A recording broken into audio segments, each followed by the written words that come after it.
ہم نے motivational speaker سامنے کھڑا کر دیا ہے. میرے بڑے وہ جا کے میرے لیے لڑ رہے ہیں, میرے لیے, جسٹ بیکاز میرا پاس گرین پاسپورٹ ہے, جسٹ بیکاز میں پاکستانی پیدا ہوئی تو آپ جا کے میرے لیے لڑ رہے ہیں. ایسے ہی ہے. اب میں موٹیویشن کی بات کی, میری موٹیویشن ایئر فورس میں جانے کی, فائٹر پائلٹ بننے کی ایم ایم عالم تھے. میں نے ایز اے چائلڈ دوسری تیسری بچوں اخبار میں اس وقت تو گھر میں لازمی اخبار آتا تھا, تو ایم ایم عالم کا نام آیا, تو میرے سامنے موٹیویشن تھی. مجھے نہ ماں باپ نے بتایا کہ تم نے ایئر فورس میں جانا ہے, نہ مجھے میرے استادوں نے بتایا. I had a motivation. اور اسی طرح آپ دیکھیں کہ اس زمانے میں پی ٹی وی کا ٹائم یاد کریں, کوئی اینکر بننا چاہتا تھا تو کوئی طارق عزیز بننا چاہتا تھا, کوئی انور بہزاد یا شکیل احمد کی طرح خبریں پڑھنا چاہتا تھا, کوئی نور جہاں کی طرح سنگر بننا چاہتا تھا. دیکھیں Mustansir Hussain Tarar sahab, pioneer of morning shows, I look up to ہم. یس, دیکھیں نا ہر بندے کی اپنی, and then obviously Tariq Aziz sahab, ان کی تو لٹرلی میں گودیوں میں کھیلی ہوئی ہوں, لائک ان کے شو میں جا چکی ہوں, میرے ابو سے ان کی دوستی. سو یو نو, بٹ نہ بھی ہو کوئی آپ کی کنیکشن, نہ بھی ہو, میرا امام عالم سے تو ایز اے چائلڈ کوئی کنیکشن نہیں تھا. اور کوئی اگر قائد وہ آپ نے بنایا, وہ آپ نے بنایا, کنیکشن خود بنایا نا. آج معذرت کے ساتھ وہ کام جو اساتذہ اور والدین کرتے تھے, مینٹورنگ جس کو آج کل کہتے ہیں, وہ چیز ختم ہو گئی. جب مینٹورنگ ہوتی تھی, ہمیں بچپن سے کان میں قائد اعظم کی باتیں, پاکستان بننے کے قصے سنائے گئے. ہم نے تیسری چوتھی میں اگر ابا کی الماری دیکھی تو اس میں بال جبریل, بانگ درا اور یہ چیزیں پڑی ہوئی تھیں. تو ایک پاکستانیت کا جذبہ بچپن سے گھٹی میں ایک طرح سے ڈالا گیا. تو ایک تو میرے ذہن, میں یہ کہتا ہوں کہ ہمیں آج بھی بچوں کو موٹیویشن پہ واپس لے کے آنا چاہیے. موٹیویشنل اسپیکر جو ہیں یہ بیٹھے ہوئے ہیں. اچھا نہیں, بٹ اگین آپ بھی بیٹھے ہوئے ہیں, اسی لیے میں آپ کے پاس واپس آ رہی ہوں. آئی وانٹ, آپ کی بھی تو اپنی پرسنل لائف کا چھٹا اس اینڈ پارٹ میں ہونا چاہیے نا. دیکھیں آپ نے جوائن تو کیا, اکثر لوگ کہتے ہیں ہم ڈس ہارٹ ہوئے, ہم فلاں سے انسپائرڈ تھے, ہم ان کی طرح بننا چاہتے تھے, لیکن ہم ڈس ہارٹ ہوئے. آپ کا ایکسپیرینس کیسا رہا؟ اللہ کا شکر ہے کبھی میں ڈس ہارٹ نہیں ہوا. Not that I've ever heard anyone who's a part of the armed forces say کہ یار مزہ نہیں آیا, لیکن پھر بھی میں پوچھنا تو بنتا ہے نا. So never. دیکھیں ڈس ہارٹ ہونے, کبھی ایسا لگا کہ یار پاکستان کا کچھ نہیں ہو سکتا؟ سوری, میں مثال جینوئن دل کی بات پوچھ رہی ہوں. ہاں بالکل, میں آنیسٹلی بولوں گا. کسی بھی محکمے میں, آپ فوج میں ہو, پولیس میں ہو, آپ کے لیے دنیاوی پوائنٹ آف ویو سے دیکھا جائے تو کیا ہوتا ہے؟ نیکسٹ رینک, اگلی پروموشن. جگن خدا گواہ ہے, میں جب ایئر وائس مارشل پروموٹ ہوا تو میری پوسٹنگ ایئر فورس سے باہر ہو گئی. تو کسی نے کہا سر یہی ٹائم تو نزدیک رہنے کا ہوتا ہے, اگلا رینک. میں نے کہا یار پہلے کوشش میں کروں گا کہ میں جو اللہ نے دیا ہے اس کا تو شکر ادا کر دوں. اور یقین کرو کہ جس دن ہمارا وہ بورڈ ہوا جس میں obviously میرے 2 بڑے اچھے دوست پروموٹ ہو گئے, I was the first one جس نے ان کو مبارکباد دی. اور میں نے, خدا گواہ ہے, میں نے شکر کیا کہ میں آج پاکستان کی وجہ سے, میں مونٹگومری ساہیوال کے ایک عام سے گھرانے سے اٹھ کے مجھے اس ملک نے یہاں تک پہنچایا. تو میری آج تک کوشش ہے کہ اللہ میاں ابھی تک کا شکر 50% بھی میں پورا کر سکوں تو پورا کرتا ہوں. مجھے ڈس اپوائنٹمنٹ کبھی نہیں ہوئی. بھائی میں آپ کو ایک بات بتاؤں, چاچا ابھی میں بڑی جگہ پہ کہہ بھی چکی ہوں, چلے آج آپ کے سامنے بھی کہہ دیتی ہوں. میرا بڑا ڈفرینٹ پرسپیکٹیو تھا کیونکہ میں ذرا برگر بچہ تھی نا. تو کیونکہ میں برگر بچہ تھی تو نیا جب پلے کرنا تھا شیر دل, تو میں ذرا گھبرا گئی. میں نے کہا یار یہ آرمڈ, پتہ نہیں کیا سین ہوگا, وہاں پہ جائیں گے, ادھر رہیں گے, پتہ نہیں وہ کیسے. اللہ کی قسم ایک فرق مخلوق لگتی تھی. اور آپ کو یاد ہے جب میں شروع میں پہنچی تو میں بڑی کنفیوز تھی. یہ میری شکل دیکھے, انہوں نے کہا جگن کبھی زندگی میں اپنے آپ کو اتنا محفوظ نہیں فیل کرو گی جتنا ایز اے وومن تم ایک دفعہ یہ گیٹ کراس کر لو گی تو you are everyone's family member. And it is true. میں نے کوئی کوشش نہیں چھوڑی تنگ کرنے کی وہاں پہ, لیکن لٹرلی اتنا محبت, اتنا پیار, and it's like a different world being a part of the armed forces. Sir بالکل مختلف دنیا ہے.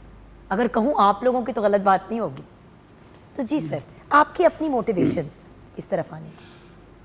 دیکھیں میں بذات خود آفٹر آرمی سروس جو بھی ہے نارمل جو کیا, اس کے بعد سے ایک عرصہ سے میں منسلک ہوں میڈیا کے ساتھ. بالکل. میں نے کافی آج تک لکھے ہیں، اپنے آرٹیکل لکھے، ٹھیک ہے، بلکہ ریگولرلی لکھتا رہا، میں نوائے وقت میں لکھا کرتا تھا. میرا مشن ایک ہوتا تھا کہ every time I have to give something new, original, اور کسی چیز کو بھی کنکلوڈ کرنا ہے تو مجھے اس کے لیے کچھ نہ کچھ دینا ہے. سملرلی ٹاک شوز میں بھی اسی طرح آ گیا. ابھی میں آج جس سٹیج پہ پہنچا، میں نے پہلے میں نے سوسائٹی کے اوپر ایک بک لکھی 2011 میں، ہمارے انقلاب پاکستان اس کا نام ہے. پھر میں نے اپنی تجربے سے 71 وار کے اوپر لکھی، کیونکہ اس کا مجھے ہارڈ تجربہ ہوا تھا. ایز اے ینگ افسر I was trapped there in a very big way.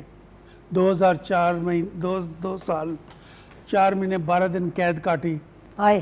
اور نہیں وہ اس کا فائدہ ہوا کن کے مجھے. سامنے ہائے کہہ رہی ہوں؟ جن لوگوں نے پتہ نہیں ہوتی کیا کیا دیکھ لیا، میں ان کے سامنے قید پہ ہائے کہہ رہی ہوں. میں یہ جوانوں کو بتاتا ہوں موٹیویشن. میں انٹرمیڈیٹ کر کے شارٹ سروس میں گیا تھا 18 سال کی ایج میں، لیکن اس جو 2 سال 4 مہینے 12 دن تھے، اس میں مجھے ایک بندہ مل گیا جس نے مجھے گائیڈ کیا، ایک بزرگ. وہاں 2 سے اس پیریڈ میں نے 8 سے 14 گھنٹے ڈیلی اسٹڈی کی ہے. ماشاءاللہ. وہیں سے میں نے پڑھا قرآن پاک کا ترجمہ، تفسیر، ماشاءاللہ. ٹھیک ہے جی، اس کا میں مکمل پڑھا. اس کے بعد میں نے پولیٹیکل سائنس وہاں شروع کی اور پھر ماسٹرز کیا وہیں اسی کے بیس پہ. کیا بات ہے. لا میں نے وہیں پڑھا، اور اس کے ساتھ بہت ساری چیزیں. تو میں تو 2 سال جو تھے نا سختی کے، ٹھیک ہے، وہ تو میں نے اس طریقے سے گزارے. تو قائد کا کام اور بس کام تو آپ نے کر دیا. میں عرض کرتا ہوں یہ کہ تو آپ نے قائد کیا. کا جو موٹیویشن ہوتی ہے، اب میں آپ کو بتاتا ہوں قائد کا جو ہماری موٹیویشن ہے. اب آپ دیکھیں کہ ہم نے کہاں غلط ہیں. صرف نیگیٹو نہیں کرنا. تو we have to get together now. ہر جگہ اپنی پہ ہمیں اپنا اپنا رول ادا کرنا ہے، اور یہاں سے ہی قائد اعظم کا ویژن جب کہتے ہیں تو وہ یہ ہوگا. بالکل صحیح. اس کے بغیر قائد اعظم کا ویژن نہیں ہو سکتا. ہم نے کیا سیکھا ہے، جب ہم بحث کر رہے ہوتے ہیں کسی جگہ پر بھی، سیریس سے سیریس ہو، تو میں سننے کے لیے نہیں آیا، میں بات کرنے کے لیے آیا ہوں. Exactly. I am not listening to you. میں نے بات کرنی ہے، اور اس کے بعد کرنی کیا ہے. اور جتنے آپ کے بات کرتے نظر آتے ہیں، یہ موٹیویشن اسپیکر، یہ وہ سارے، they are all vendors I call them. They are not growers. یہ کوئی چیز گرو نہیں زمین سے کرتے، یہ ادھر سے پکڑ کے چھابڑی اٹھا کے پھرتے ہیں. اس سے قومیں نہیں بڑھتی. وہی والی بات ہے. We have to work on it and we have to put our society on these lines to get Quaid Azam Pakistan. بالکل صحیح. جی امتیاز بھائی. اچھا جی، یہ بڑی اچھی باتیں ہوئیں. آپ نے تو جو دے دیا وہ اس کا تو نہ کوئی نعم البدل ہے، نہ ہی ہم کچھ کہہ سکتے ہیں. چلیں جی، اللہ تعالیٰ قبول کرے. ایک شہید کا باپ ہونا، وہ تو ہماری خواہش ہے کہ اللہ تعالیٰ قبول کرے اور ہمارے ملک کے کام آئے. لیکن میں ابھی پروگرام شروع ہونے سے پہلے سر سے بھی بات کر رہا تھا. اصل میں ہم نے اپنے سٹینڈرڈز جو ہیں، جو اچھائی اور برائی کے ہیں، ان کو کسٹمائز کر لیا ہوا ہے. آپ کو جو اچھا لگتا ہے وہ بے شک مجھے برا لگے، نو ایشو. مجھے جو اچھا لگتا ہے وہ آپ کو برا لگے، no issue. Agree to disagree. ہاں، ایگری ٹو ڈس ایگری. حالانکہ یہ سٹینڈرڈ جو ہیں یہ یونیورسل ہیں. جو انصاف ہے وہ یونیورسل ہے، جو سچ ہے وہ یونیورسل ہے. بولے جو برائی ہے اس کے سٹینڈرڈز ہیں کہ بھی یہ برائی ہے. اب ہوتا کیا ہے کہ جو مجھے چیز اچھی لگتی ہے وہ بے شک بری ہو، میں اس کو اپنے طرف لکھ سکتا. ہم یہ 240 ملین جو اس ملک میں رہ رہے ہیں، ان ساروں نے اپنی اپنی جو کسٹمائزیشن ہے وہ اپنے مطابق کر لی ہوئی ہے. یہ نہیں کہیں پہ ہوتا.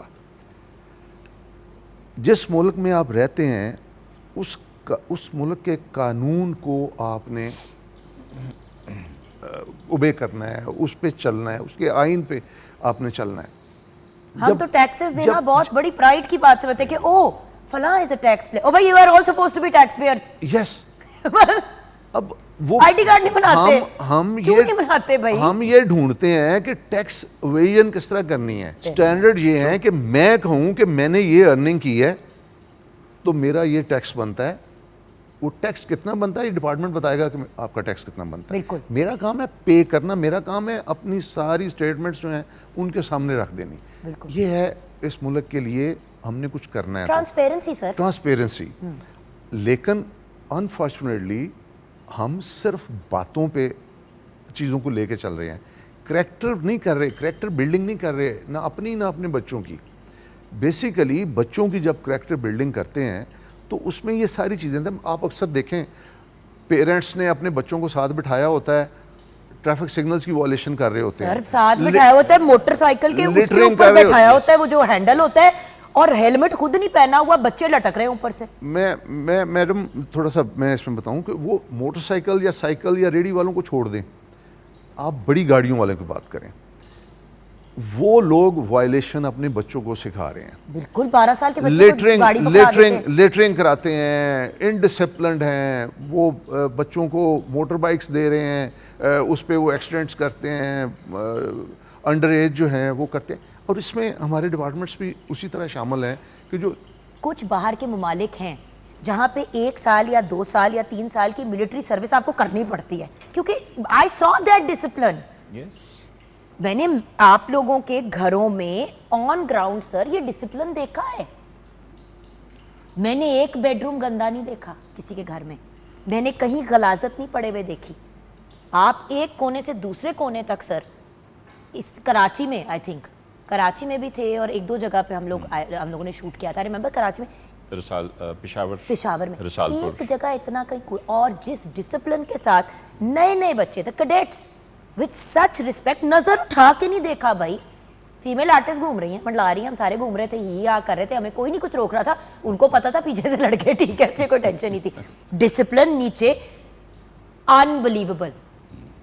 ادھر لبرٹی مارکیٹ چلے جاؤ تو ایک دیوانوں والا حال ہوا ہوتا ہے, لڑکے کنٹرول میں ہی نہیں آتے. Sorry discipline, I am sorry, مجھے ایکچولی لگتا ہے 2-2 سال کے لیے ڈال دیں, 1-1 سال کے لیے پاکستان میں, سیریسلی. نہیں وہ ٹھیک ہے, لیکن اب ملک کو چھاؤنی نہیں بنانا. ہر گھر جو ہے اس کو کتنا مزہ آئے اگر چھاؤنی بن جاؤ تو سارے چھاؤنی میں رہنا کنٹریبیوٹ کرنا چاہیے. بیسیکلی یہ تو اندر سے نکلنی چاہیے بات کہ یہ صحیح ہے اور یہ غلط ہے. بیسیکلی صحیح اور غلط میں فرق, یونائٹڈ ہونا, اپنی زندگی میں بھی جدھر کنٹریبیوشن آپ لوگ ڈھونڈ سکتے ہیں ادھر سے نکال کے موٹیویشن بھی لائیں, کنٹریبیوشن بھی کریں. ہر بندے نے ڈفرینٹ ایسپیکٹس کو ٹچ کرنا ہے, لیکن الٹیمیٹلی آئی ڈونٹ نو, ماں کی گود, باپ کا سر پہ ہاتھ, وہ جو دروازہ ہے جنت کا اور جو پیروں کے نیچے جنت ہے, وہ بہت میٹر کرتی ہے, کیونکہ وہ آپ کو ڈیفائن کرتی ہے کہ آپ کا کل کیا ہوگا. فائنلی سر آپ اینڈ میں کیا کہنا چاہیں گے؟ آپ نے بھی اپنی پوری زندگی پاکستان کو ڈیڈیکیٹ کر دیا, آپ کا سارا کام everything is for Pakistan. میں تو اپنی نیشنلٹی ٹھکرا کے آ گیا تھا یو ایس سے جب میں گیا تھا. آپ نے اپنی زندگی کمٹ کر دی پاکستان کو ٹریبیوٹ پیش کرتے ہوئے.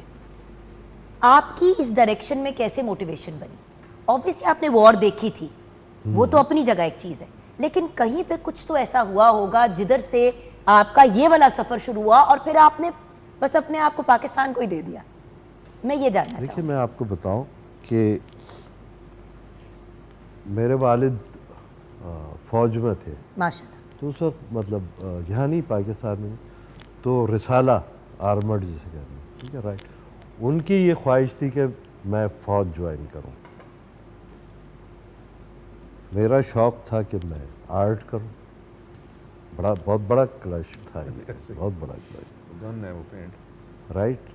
انہوں نے میرے شوق کو برقرار رکھا اور میں نے ان کے شوق کو برقرار رکھا. کام میں نے پاک فوج کا ہی کیا. کیا بات ہے سر, اور وہی تو بات ہے نا ویورز, اپنے اور رہا میں آرٹسٹ ہوں, آرٹسٹ ہیں, آرٹسٹ. آرٹسٹ کی مزے کی بات یہ ہوتی ہے خدا نہ خواستہ بندہ دنیا میں نہ بھی رہے, وہ رہتا پھر بھی آرٹسٹ ہے, پھر آپ رہ جاتے ہو. So it's one of those beautiful things. Ultimately بات سارے وہی کر رہے ہیں ویورز کہ ہم نے ایک ہونا ہے. الحمدللہ اللہ کا شکر ہے کہ اب وارز والا وہ والا زمانہ رہا نہیں ہے, اور وار ہو بھی نہیں سکتی کیونکہ ایک دھماکہ ہونا ہے اور پورا کا پورا ایک ایریا ہی اڑ جانا ہے. سو فارچونیٹلی وہ کم ہو گیا ہے, لیکن جو ہم سائیکولوجیکل وارفیئر اور دوسرا وارفیئر کر رہے ہیں ریپوٹیشنز برباد کرتے ہیں. اور سب سے بڑھ کے ریکویسٹ ہے سب سے, چاہے آپ بڑے ہیں یا بچے, اپنے ملک کا پیٹ ننگا پوری دنیا کے سامنے مت کیا کریں. 100 اچھی چیزیں ہوتی ہیں, ایک چیز جو تھوڑی لیفٹ رائٹ ہو رہی ہوتی ہے اس کو ہائی لائٹ کر کے ہم ہو جائیں گے وائرل اور ہمارے فالوور بڑھ جائیں گے سوشل میڈیا پہ. بھئی بھاڑ میں گئے ایسے ملینز آف فالوورز جن کے بیس کے اوپر آپ اپنے ملک کی عزت غرق کر رہے ہیں. اس نوٹ پہ اس پارٹ آف دا پروگرام کو کلوز کرتے ہیں. جیسے کہ آپ جانتے ہیں ربیع الاول کا بابرکت مہینہ بھی جاری ہے, اس کی مناسبت سے بریک کے بعد میں بات کریں گے. آپ سب کا بہت بہت شکریہ اینڈ آپ کو سلام.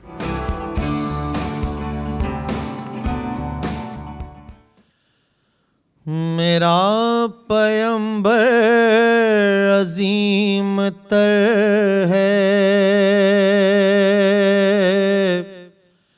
میرا پیمبر عظیم تر ہے, کمال خلاق ذات اس کی, جمال ہستی حیات اس کی, بشر ہے.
میرا پیمبر عظیم تر ہے، میرا پیمبر عظیم تر ہے۔ جزاک اللہ سبحان اللہ۔ عابد رؤوف قادری صاحب ہمارے ملک کے بلکہ انٹرنیشنلی رناؤنڈ ثناء خواہ۔ ویورز آپ نے دیکھ ہی لیا ہوگا، اب second half of our program میں ہم بات کریں گے ربیع الاول کی۔ اسپیسیفکلی ربیع الاول کا مہینہ شروع ہو گیا ہے، اور یہ مہینہ آپ صلی اللہ علیہ وآلہ وسلم کی ولادت کا برکتوں والا مہینہ ہے، اور ہم نبی پاک صلی اللہ علیہ وآلہ وسلم کی شان میں جتنی بھی بات کریں، جتنا بھی درود پاک پڑھیں، جتنا بھی ان کے ساتھ مزید جڑنے کی کوشش کریں، کم ہے۔ ہم سب کو اپنا اپنا حصہ ڈالنا چاہیے، کوشش کرنی چاہیے۔ تو آئیے اس کوشش کو آگے بڑھاتے ہیں۔ ہمارے ساتھ بہت ہی پیارے بھائی، ہمارے استاد، ہمارے ٹیچر، ہمارے گائیڈ، بلکہ اگر کہیں کہ استادوں کے استاد تو یہ بات غلط نہیں ہوگی، مصروف ہوتے ہیں لیکن جب وقت نکالتے ہیں ہمارے لیے تو ہمارا دل خوش ہو جاتا ہے۔ پروفیسر ڈاکٹر محمد سعد صدیقی ہمارے ساتھ ہیں۔ السلام علیکم۔ وعلیکم السلام ورحمۃ اللہ۔ آپ کے ساتھ ہمیں جوائن کیا ہے ہمارے پیارے بھائی، part of our family also, Allama Muhammad اسید الرحمان سعید۔ السلام علیکم سر۔ وعلیکم السلام ورحمۃ اللہ وبرکاتہ۔ اور خیر دونوں ہی آج بہت ہی، بلکہ تینوں ہی میرے اتنے پیارے بھائی، اتنی پیاری پرسنالٹیز، لیکن آف کورس استادوں کے استاد سے شروعات کریں گے ہم۔ ڈاکٹر صاحب جی، آج کا ٹاپک اگر ہم بات کریں دعوت و تبلیغ کی، نبی پاک صلی اللہ علیہ وآلہ وسلم کے مکی دور کی، جب وہ ایک بڑا مشکل وقت تھا، بلا شبہ بہت اچھی چیزیں بھی ہوئیں لیکن بہت تکلیف دہ معاملات بھی رونما ہوئے، بالکل جو ہونے ضروری تھے ورنہ اسلام کیسے پھیلتا۔ لیکن ادھر سے آج بات شروع کرتے ہیں۔ جی ڈاکٹر صاحب۔ بسم اللہ الرحمن الرحیم، نحمدہ ونصلی ونسلم علی رسولہ الکریم۔ بے حد شکریہ کہ ذکر حبیب پر جو محفل آج منعقد ہے اس میں آپ نے مجھے حاضر ہونے کا شرف عطا فرمایا۔ رسول اللہ صلی اللہ علیہ وسلم کے ذکر میں جو لمحات گزریں وہ کسی بھی انسانی زندگی کے انتہائی قیمتی لمحات ہیں، بے شک، اور شاید یہی لمحات ہماری نجات کا، ہماری مغفرت کا اور اللہ کے رضا کے حصول کا ذریعہ بن جائیں۔ اللہ تعالیٰ قبول فرمائے ہماری ان کوششوں اور محنتوں کو۔ دیکھیے، جہاں تک تعلق ہے رسول اللہ صلی اللہ علیہ وسلم کے آغاز تبلیغ و دعوت کی، وہاں صورتحال یہ ہے کہ ایک پس منظر ہم تھوڑا سا ڈسکس کر لیں کہ جو پس منظر اس ماحول اور معاشرے کا تھا، بالکل، اور اس پس منظر میں رسول اللہ صلی اللہ علیہ وسلم کی جو شخصیت ایسی تھی، پاک اور شفاف ہستی، بہت پاک، اور جس خوبصورتی سے اپنے آپ کو جی ہاں، اسی طرح سے پاک رکھ کے آپ آگے چلے۔ جی ہاں، جب لوگ کہتے ہیں نا یو آر جج by the company you keep, بالکل مجھے لگتا ہے کہ یو آر ناٹ۔ ہاں، آپ کے ارد گرد کی کمپنی کیسی بھی ہو، آپ اپنے آپ کو نایاب بری سے بری کمپنی میں بھی بنا کے، جی ہاں، وہ کمپنی آپ کو کہتی کیا ہے۔ اصل بات یہ ہے کہ جس کمپنی میں آپ رہ رہے ہیں وہ کمپنی آپ کو کہتی کیا ہے۔ ایگزیکٹلی، وہ کمپنی آپ کو کہتی ہے صادق اور امین، اور اس دور میں کہتی ہے کہ جب کہ ابھی نبوت کا آغاز نہیں ہوا، آپ کی شخصیت یعنی محمد ابن عبداللہ ہے، ابھی محمد الرسول اللہ نہیں ہے، محمد ابن عبداللہ کی جو شخصیت 40 سال میں معاشرے میں سامنے آتی ہے اور معاشرہ اس کو دیکھ کر جو ٹائٹل دیتا ہے، وہ ٹائٹل کیا ہے؟ وہ ہے صادق اور امین۔ اچھا، اب یہاں ایک بات ذرا ذہن میں رکھیے کہ رسول اللہ صلی اللہ علیہ وسلم نے جب پہلی مرتبہ کوہ صفا پر چڑھ کر دعوت دی قریش مکہ کو، تو دعوت دینے سے پہلے ان سے اپنی سچائی اور صداقت کی گواہی لی۔ پہلے پوچھا، بتاؤ اگر میں یہ کہوں پہاڑ کے دوسری طرف سے ایک لشکر تمہارے اوپر حملہ آور ہونے والا ہے، میری بات مانو گے؟ کہاں بالکل مانیں گے۔ ما رأینا منک الا الصدق، ہم نے آپ کی 40 سالہ زندگی میں سچائی ہی سچائی دیکھی ہے۔ بالکل صحیح۔ اچھا، اب سوال یہ پیدا ہوتا ہے کہ یہ سچائی اتنی اہم کیسے ہوئی ایک نبی کی زندگی میں، اور خاص طور پر نبوت سے پہلے کی زندگی میں؟ لیکن پیدا تو آپ پھر بھی نبی ہوئے، ظاہر ہے پیدا تو نبی نبوت ہوا، کا اعلان لیکن مختلف اعلان چیز ہے۔ نبوت جو ہے اعلان نبوت تو 40 پہ ہوئی۔ ابھی لوگوں کے سامنے تو آپ نبی نہیں ہیں نا، ابھی تو اللہ کے علم میں آپ نبی ہیں، بے شک۔ ابھی لوگوں کے سامنے آپ نبی نہیں ہیں، لوگوں کے سامنے آپ محمد الرسول اللہ نہیں ہیں، محمد ابن عبداللہ ہیں۔ بے شک۔ تو اس اعتبار سے وہاں صداقت کی گواہی معاشرے کی طرف سے اس لیے ضروری تھی کہ ایک نبی کی زندگی کی جو صداقت ہوتی ہے وہ اس کے دعوی نبوت، اس کی دعوت و تبلیغ کے اندر سب سے اہم بنیاد اور اساس ہوتی ہے کہ جب وہ نبی ایسی زندگی سامنے لاتا ہے کہ جس زندگی کے اندر صداقت ہی صداقت ہے اور اس پس منظر میں وہ دعوی نبوت کرتا ہے، اعلان نبوت کرتا ہے، تو ظاہر ہے کہ معاشرہ کچھ نہ کچھ سوچنے پر مجبور ہو جاتا ہے۔ اگر معاشرے میں یہ گواہی موجود ہو کہ ہاں یہ کبھی جھوٹ بول لیتا ہے، کبھی سچ بول لیتا ہے، تو اس کا دعوی نبوت، اس کا اعلان نبوت ایک لمحے کے اندر مسترد ہو جائے کہ یہ آدمی جو جھوٹا ہے، جھوٹ کا عادی ہے۔ لیکن رسول اللہ صلی اللہ علیہ وسلم کی جو شخصیت ہمیں نظر آتی ہے وہ یہ کہ آپ صداقت و امانت کا پیکر ہیں، اور ایسا پیکر ہیں کہ ابھی تو خیر دشمنی کا آغاز نہیں ہوا نا۔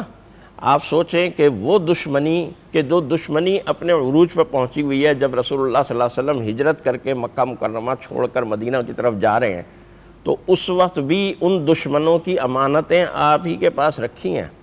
آپ حضرت علی کرم اللہ وجہہ کو بتاتے ہیں کہ بھئی یہ دیکھو یہ فلاں کی امانت ہے، یہ فلاں کی امانت ہے، یہ فلاں کی امانت ہے، اور وہی لوگ سارے کے سارے آپ کے گھر کے باہر آپ کو قتل کرنے کے ارادے سے کھڑے ہیں۔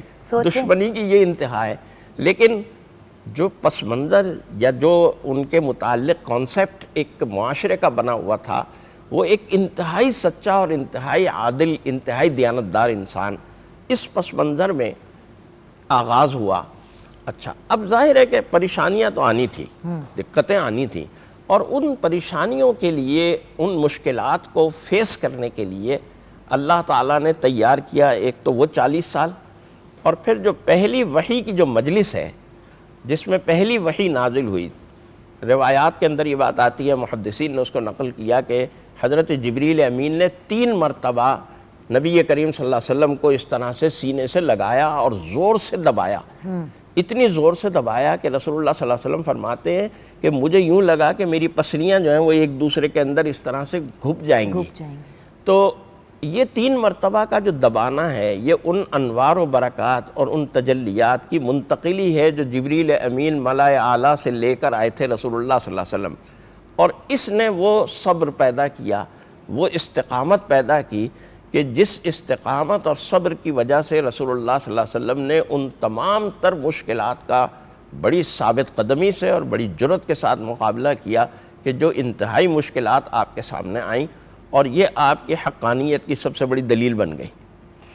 جی، تو علامہ صاحب حضور آئے تو سر آفرینش پا گئی دنیا، اندھیروں سے نکل کر روشنی میں آ گئی دنیا، بجھے چہروں سے زنگ اترا، ستے چہروں پہ نور آیا، حضور آئے تو انسانوں کو جینے کا شعور آیا۔ سبحان اللہ، بے شک۔ حضور نبی کریم صلی اللہ علیہ وسلم کی آمد پر انسانیت جو تھی وہ انسانیت سے بہت دور جا چکی تھی، انسان رہ ہی نہیں گیا تھا۔ حضور صلی اللہ علیہ وسلم جس معاشرے میں آپ تشریف لائے، اس معاشرے میں بھیڑ بکری سے لڑائی شروع ہوتی، چشمے پہ جانوروں کے پانی پینے پہ لڑائی شروع ہوتی، اور اس کا اختتام 100 سال تک جنگیں مسلسل حرب البسوس کے نام سے جنگیں ہوتی، پوتے کو دادے کی لڑائی لڑنی پڑتی، انسانوں کی بندگی کے اوپر لگے ہوئے تھے، یعنی جو معاشرہ بدترین معاشرہ تھا، رسول اللہ صلی اللہ علیہ وسلم اس معاشرے میں آئے۔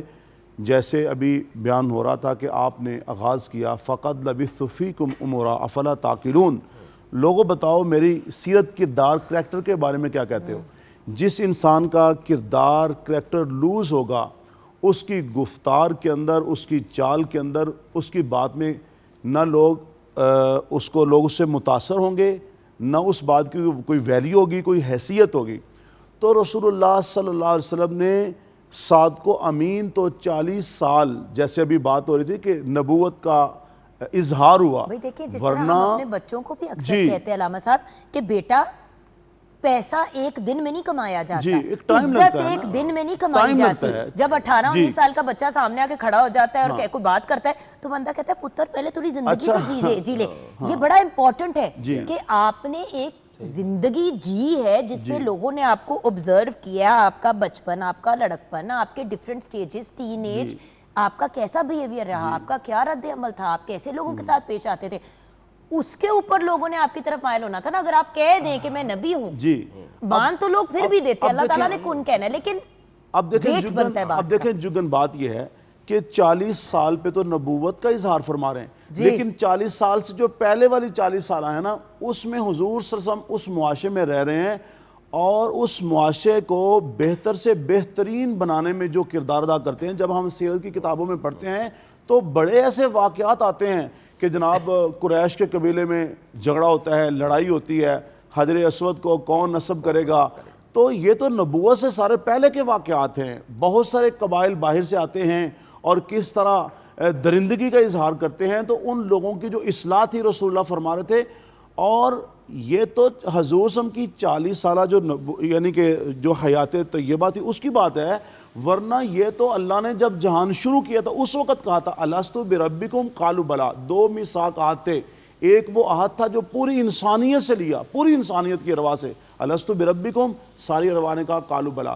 اور دوسرا عہد اللہ تعالیٰ نے تخصیصیت کے ساتھ, خصوصیت کے ساتھ, وَإِذْ أَخَذَ اللَّهُ مِيثَاقَ النَّبِيِّينَ لَمَّا آتَيْتُكُم مِّن كِتَابٍ وَحِكْمَةٍ ثُمَّ جَاءَكُمْ رَسُولٌ مُصَدِّقٌ. یعنی حضور صلی اللہ علیہ وسلم کی نبوت اور رسالت اور ختم نبوت کا جو میثاق تھا وہ تمام انبیاء کرام سے لیا, اور حضور صلی اللہ علیہ وسلم نے فرعون کی چوٹی سے اسلام کی دعوت کا, تبلیغ کا اظہار فرمایا.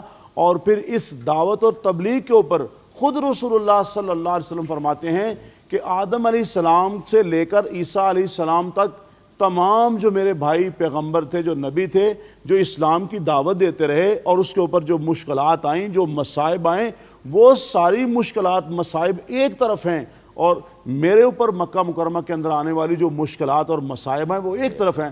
آپ اس میں صرف 2 جو اہم واقعات, ایک شب ابی طالب کو دیکھ لیں, گھاٹی کے اندر کس طرح معصور کر دیا گیا, اور وہ کون سا ظلم و تشدد تھا جو نہیں کیا گیا حضور صلی اللہ علیہ وسلم کے جو ان کے حضور صلی اللہ علیہ وسلم کے جو ماننے والے امتی تھے, جو حضرات صحابہ علیہ بیت تھے, کس طرح کھجوریں ختم ہو گئی, پانی ختم ہو گیا, درختوں کے پتے چبا چبا کے, ایمان میں ان کے استقلال میں ذرہ برابر فرق نہیں آیا.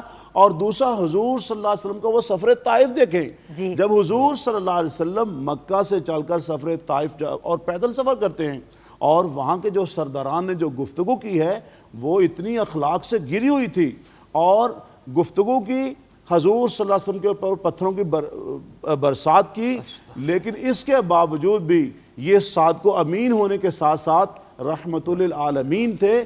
پتھر کھا کر بھی حضور صلی اللہ علیہ وسلم, اور مجنون اور ساحل کے جو ایسے القابات تھے وہ سہ کر بھی حضور صلی اللہ علیہ وسلم دعا کرتے ہیں چلو یہ نہیں تو ان کے نسلوں سے. اور پھر وہ دیکھیں کہ حضور صلی اللہ علیہ وسلم کی کس طرح یہ 23 سالہ جو مکی دور تھا, جو مشکلات تھی, جو مصائب تھے, اور پھر کس طرح اسلام کا آغاز یہاں سے ہوتا ہے. اور ابھی ہم بریک کی طرف پڑھیں گے, لیکن بریک کے بعد جب واپس آئیں گے تو ڈاکٹر صاحب, اور یہ وہ وقت ہے جب نبی پاک صلی اللہ علیہ وسلم کو ضرورت تو کسی کی بھی نہیں تھی اپنے رب کے علاوہ, لیکن جب ایک اچھا لائف پارٹنر ہو, جو صرف ہسبینڈ یا وائف نہ ہو, آپ کا پارٹنر ہو, بڑا فرق پڑتا ہے. اس بات پہ مزید گفتگو کریں گے بریک کے بعد.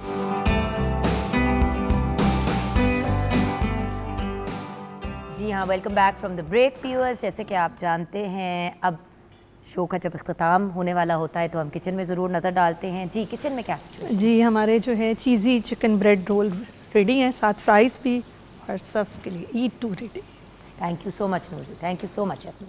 اچھا ڈاکٹر صاحب, بریک سے پہلے میں نے ایک ذرا پوائنٹ کیا تھا ایک سرٹن ڈائریکشن میں واپس ادھر آنا چاہوں گی کہ انسان جتنے بھی مشکلات کو فیس کر رہا ہو, رب کا ساتھ ہو, اور ایک اچھا جیون ساتھی, ایک اچھا لائف پارٹنر, ایک, اور اگر وہ لائف پارٹنر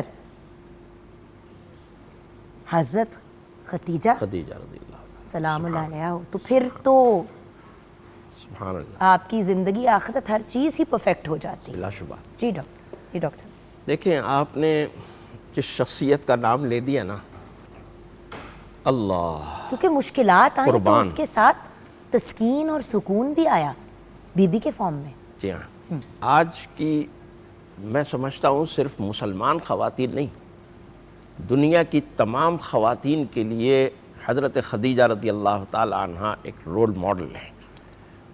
اور یہ بات یوں سمجھیے کہ ایک تو یہ کہ حضرت خدیجہ رضی اللہ تعالی عنہ کے جو احوال علماء سیرت نگاروں نے ذکر کیے ہیں، نقل کیے ہیں، اس میں یہ بات کہی گئی ہے کہ ایک محفل تھی اور اس محفل میں بہت ساری خواتین تھیں، حضرت خدیجہ بھی تھیں۔ تو ایک شخص آتا ہے، ایک دم نمودار ہوتا ہے، غالباً وہ کوئی فرشتہ تھا جو انسانی شکل میں آیا تھا، یا کیا شکل تھی بہرحال۔ تو اس نے یہ کہا کہ ان قریب تمہارے درمیان، تمہاری اس بستی میں ایک شخص جو ہے وہ مدعی نبوت ہوگا، نبوت کا اعلان کرے گا، اور تم خواتین میں سے جو بھی اس کی اہلیہ بننے کی سعادت حاصل کرے تو وہ ضرور کرے، وہ ضرور اس سعادت کو حاصل کرے۔ تو ساری خواتین اس کے پیچھے لگ گئیں اور اس کو مارنے پیٹنے لگیں، سوائے حضرت خدیجہ کے۔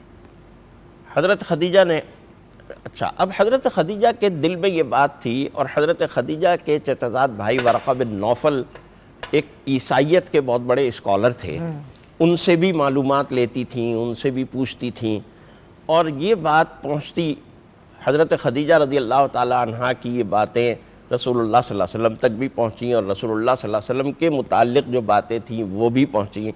تو حضرت خدیجہ رضی اللہ تعالی عنہ نے رسول اللہ صلی اللہ علیہ وسلم کو کچھ پیسے دیے اور کہا کہ آپ میرے لیے تجارت کریں، اور اپنے غلام میسرہ کو ساتھ بھیجا اور کہا کہ تم ہر وقت ان کے ساتھ رہنا، اور جو بھی چیزیں آبزرو کرو مجھے آ کر ضرور بتانا۔ اور وہ ساری چیزیں اس نے بتائیں، اور اس کے بعد پھر حضرت خدیجہ رضی اللہ تعالی عنہ نے پھر خود پیغام بھیجا۔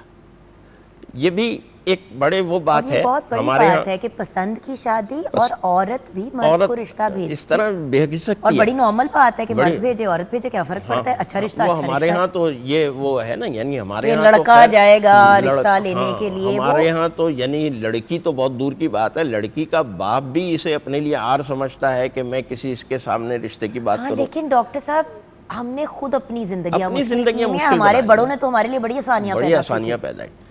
تو حضرت خدیجہ رضی اللہ تعالی عنہ نے خود رشتے کی آفر کی، پیشکش کی، اور اس کے بعد رسول اللہ صلی اللہ علیہ وسلم کا حضرت خدیجہ سے نکاح ہوا، ابو طالب نے آپ کا نکاح پڑھایا۔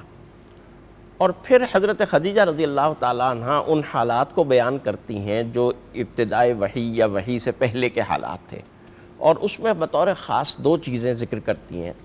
ایک تو یہ بات بیان کرتی ہیں کہ وَكَانَ يَخْلُو بِغَارِ حِرَاءٍ، کہ آپ کو تنہائی پسند آنے لگی، وَحُبِّبَ إِلَيْهِ الْخَلَاء، تنہائی اچانک پسند آنے لگی۔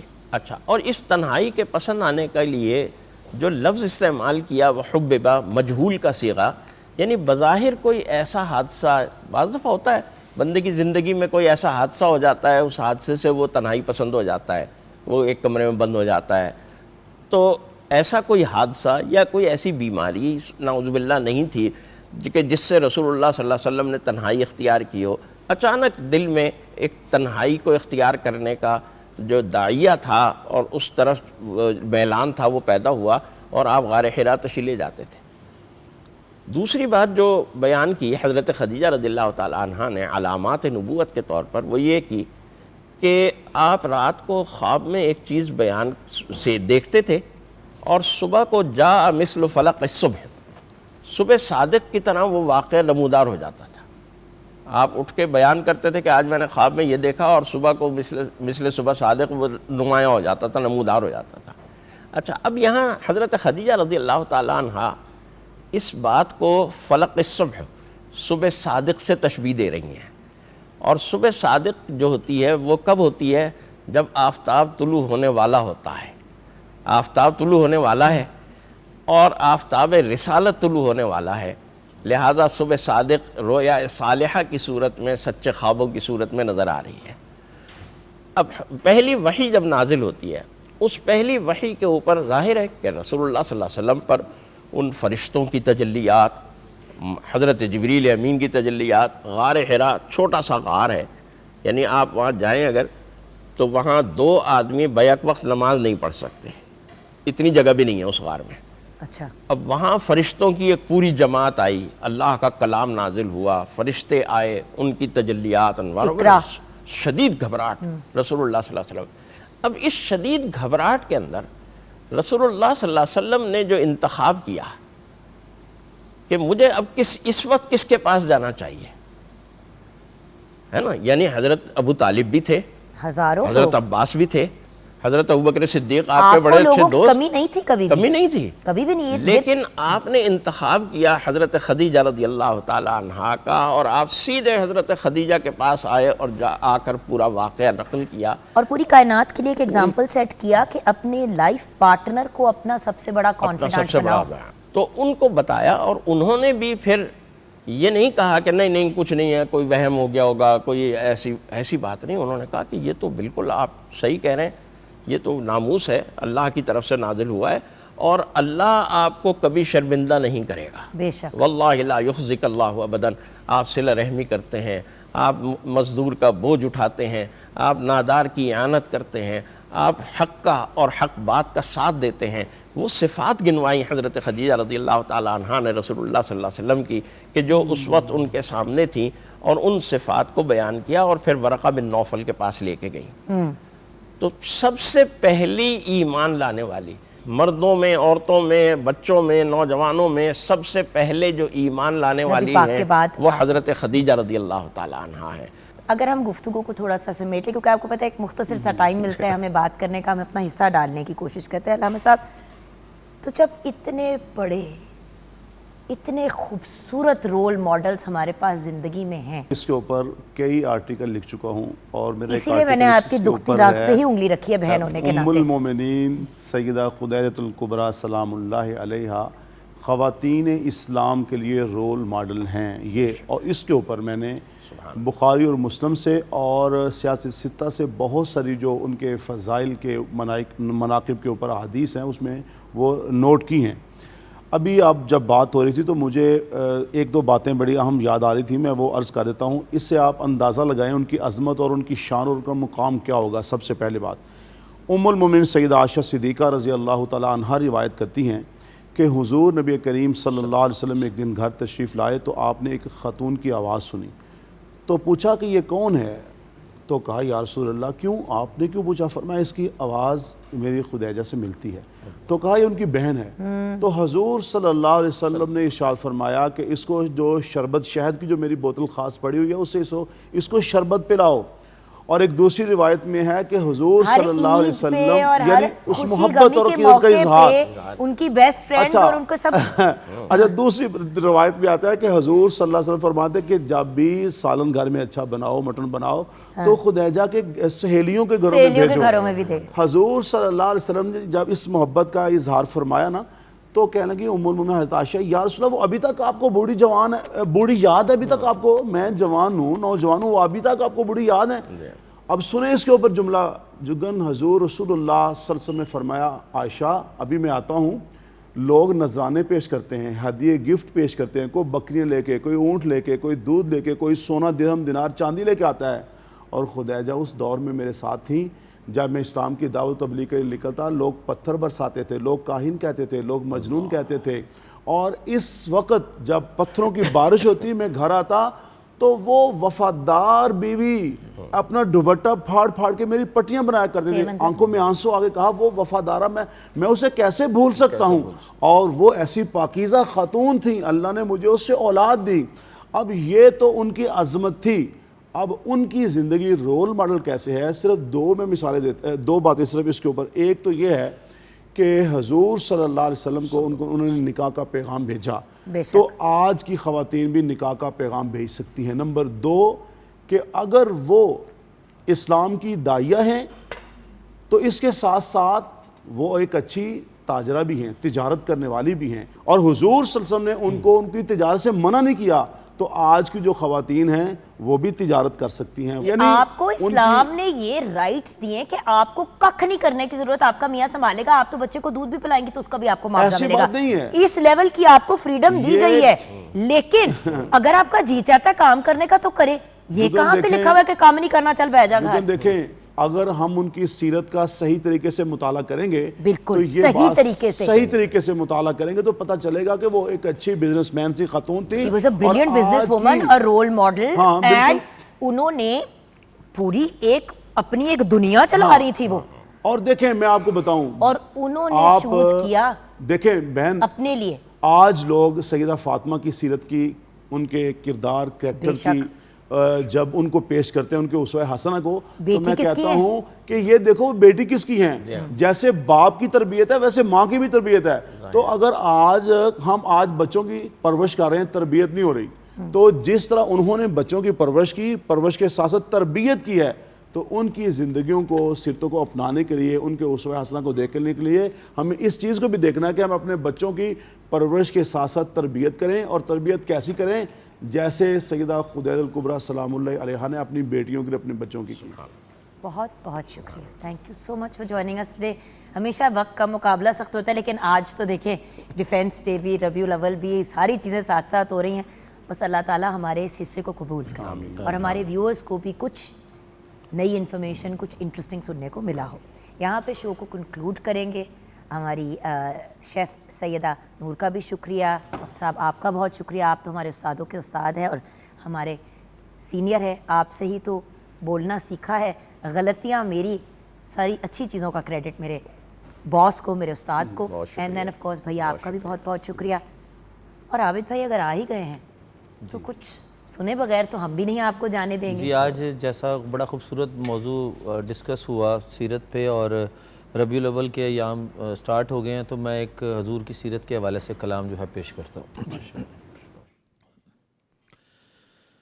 یا محمد نور مجسم, یا محمد نور مجسم, یا حبیبی یا مولائی تصویر کمال.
خدائی یا محمد